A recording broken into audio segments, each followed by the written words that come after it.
Hey, my name is Jeremy Goldscheider, and I'm the producer and co-director of Lost Town. And my name is Richard Goldgewicht, and I'm the co-director of Lost Town. Lost Town is about a town that once thrived and today no longer exists. It's about a town called Trochenbrod, and which was a unique place in Europe, and it was the only all-Jewish town to ever exist outside of Palestine. It thrived until the Nazis came in 1942 and murdered the townspeople.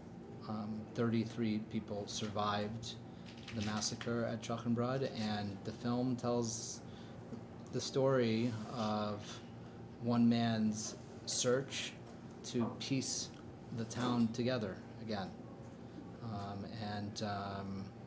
Avrom Bendavid-Val is the man who went on a at least 15-year journey to understand Trochenbrod and connected the few remaining survivors, including Betty Gold, who is one of the pioneers of Trochenbrod and who is a Cleveland resident and is kind of the heart of the movie. To understand the importance of this place, Trochenbrod, and get to know the story of this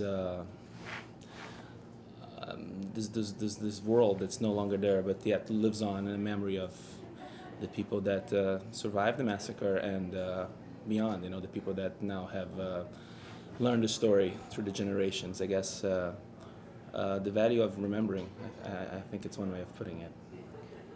The other aspect to the film tonight is Holocaust Memorial Day starts this evening, Yom HaShoah, and the film essentially will start playing as soon as Yom HaShoah starts, and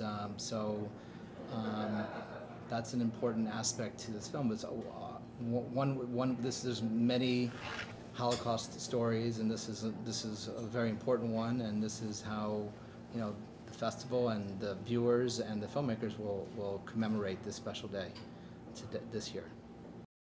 I think the process of discovery of the story itself, it was originally framed as a story about the town, and on a personal level it opened up as the story of Avrom's search that really was the enabler for the story to exist, and his passion and the dedication to the subject matter really connected so many dots all over the world of people who otherwise wouldn't know each other or would never meet again. Holocaust survivors had been separated for 60 years.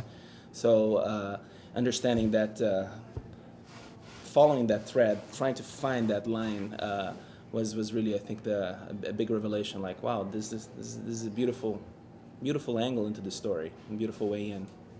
So that was a revelation. Yeah, very much so. The movie itself was a discovery process, as the journey of uncovering Trochenbrod was. So it was very much a very creative journey of making the film. Just trying to keep Trochenbrod alive for future generations, for children, grandchildren, great-grandchildren, and public in general. And I want to promote the history of Trochenbrod. It's one of the most amazing towns on the planet. It was. So we are very proud. Of course, I fully agree, but I think I would build on that a little bit to say that most Holocaust literature, and even most of the films, as far as I know, focus on the terrible things that were done during the Holocaust. In other words, their essential subject is death and destruction. And once I got to know something about Trochenbrod and realized what a unique, in all the world, a unique place this was, I began to be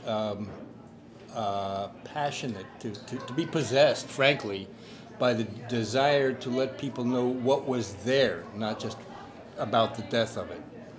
And so focusing on its people, the work they did, the kinds of lives they lived, and so on, for me, bringing that forward and focusing on that rather than just on the destruction, I would like people to go away saying, ah, now I know about this town, not, ah, now I know about the destruction of this town. Very well said. Thank you. Thank you. The single most surprising thing, and I'm glad to see that it was very much reflected in the film, if one watches closely, is the extent to which, with all the horror of the Holocaust era and all of the terrible things that local people did in support of the Nazi cause, that with that, there were local people who did very courageous things on behalf of their Jewish neighbors, including one who... We call them the righteous Christians. And including one who helped Betty and her family when they were hiding in the forest. And then in the film, it turns out that as I was doing my work there, you captured the fact that I was helped by local Ukrainians who also got involved in this history of their own region.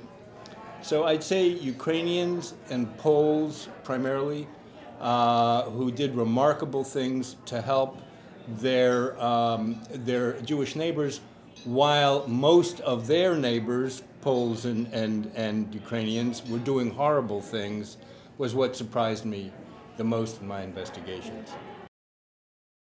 I feel like I'm a living witness to the Holocaust. And that's what I tell students and the public who come to hear me.